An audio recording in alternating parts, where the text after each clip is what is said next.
Friday, June 23rd, 2017, Monaco 64, home of alternative economics and contrarian views. So I don't want to sound alarmist, but I want to talk about Qatar. You know, they've been ostracized by the other Gulf states. There's a story that's just come out an hour ago or so on Zero Hedge, and it says Arab states issue 13-point ultimatum to Qatar. Cut ties with Iran, close Al Jazeera TV, shutter Turkish base. So, you know, about 2-3 weeks ago, there was an embargo. And I read from the article, it says, on June 5th, news broke that Bahrain, the UAE, Saudi Arabia, and Egypt had cut off diplomatic ties with Qatar over accusations of spreading chaos by funding terrorism and supporting Iran, shutting down all land, sea, and air crossings with the tiny energy-rich nation that has the highest per capita income in the world. Qatari visitors and residents were given 2 weeks to leave, with diplomats had just 48 hours. So there's almost a state of war between these Gulf states. And today, you know, it was, you know, these Gulf states have given Qatar 10 days and an ultimatum. Here's the list of demands they've given. There's like 13. Qatar must reduce diplomatic representation with Iran. Qatar must immediately shut down the Turkish military base that is being established. I won't go through all of it, but basically there's almost a state of war. And why is that so alarmist for the UK and for London in particular? And I think people are not really, you know, here in the UK, there's very little talk about this. You know, there's more talk about, you know, the Brexit negotiations, about the new Conservative government, how Theresa May screwed up. You know, the unfortunate fire that happened a couple of weeks ago in London to the Tower Block. But Qatar doesn't even really come too much on the radar, and I think it's really important. Why is that? Well, I'll start with an article that came out in the Daily Telegraph on March 17th this year, and it says, Qataris own more of London than the Queen. And it goes on to say, Qatari investors own more property in the capital than the mayor of London's office, and 3 times more than the Queen, according to new data seen by the Daily Telegraph. And it goes on to say, Canary Wharf Group Investment Holdings, which is owned by Qatar Holdings, part of the Qatar Investment Authority, and the American investment group Brookfield, is the capital's largest property owner, with almost 21.5 million square feet of space on its books, according to data from the research firm Dacha. So, and there's a chart here. It says, who owns London? Millions of square feet of property. So Canary Wharf Group, owned by the Qatari government. That's the biggest owner of property in London. After Qatar, or Canary Wharf Group, is the City of London.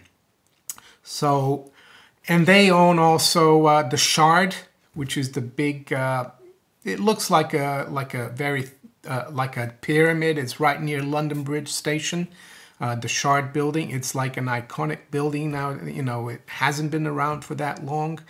And the other important landmark or institution that, you know, the head, you know, he's the head of Qatar, you know, the Sheikh Al Thani. Well, his full name is Sheikh Hamad bin Jassim bin Jaber Al Thani, owns Harrods. Yes, he owns Harrods. The other thing as well that I wanted to talk about is a bit of, you know, something that happened to me a few years ago when we sold our house, before we moved into this house, when we bought this house. The people who bought our house were Muslims. He was a doctor, and he is originally from Qatar. No, I think he was from Pakistan, but his wife was from Qatar, and they lived in Qatar.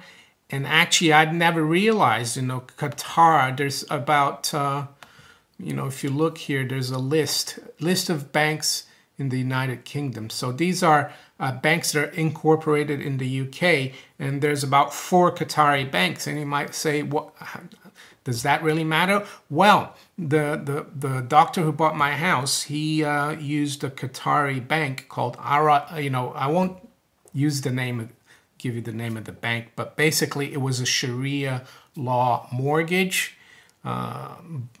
Instead of calling it interest on the mortgage, they call it a rent.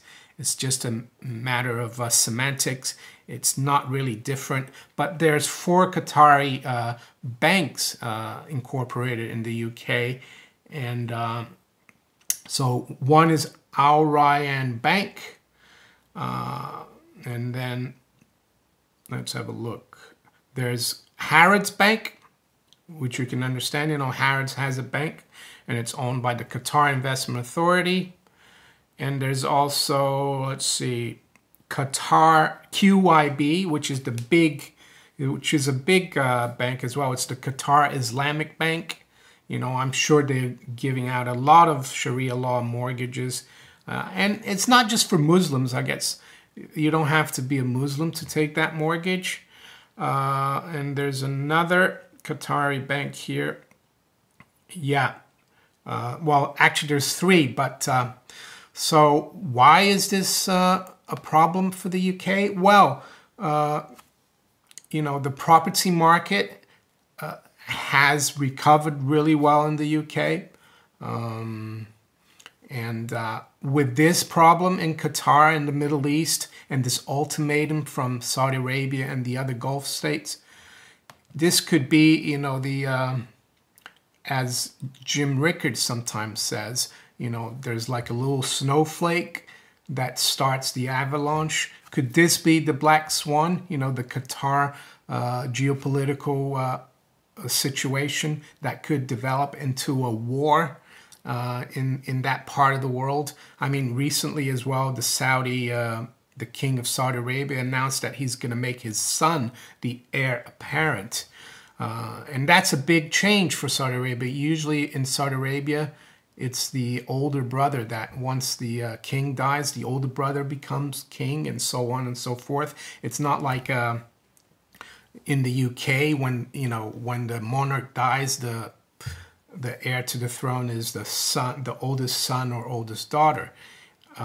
So that's a big change. I saw that Israel yesterday also sent a lot of warplanes to Saudi Arabia because there's the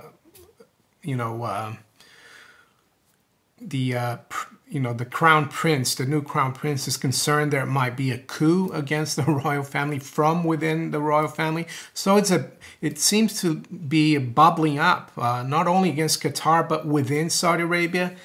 And, oil money or, Middle Eastern money is so important to London and the property market that we need to keep an eye on this. This could be something that could trigger a major disruption in the commercial property market and even in the housing, residential housing market in the UK. So yeah, I just wanted to put that out there, the Qatar situation. I'll put some links below in the description about all these stories. Yeah, if you enjoyed this video, please give me a thumbs up, share it far and wide, subscribe to my channel if you haven't yet, and also follow me on steemit.com, steemit.com. All my videos are posted there. It's a great platform as well. I'll talk to you later. Bye.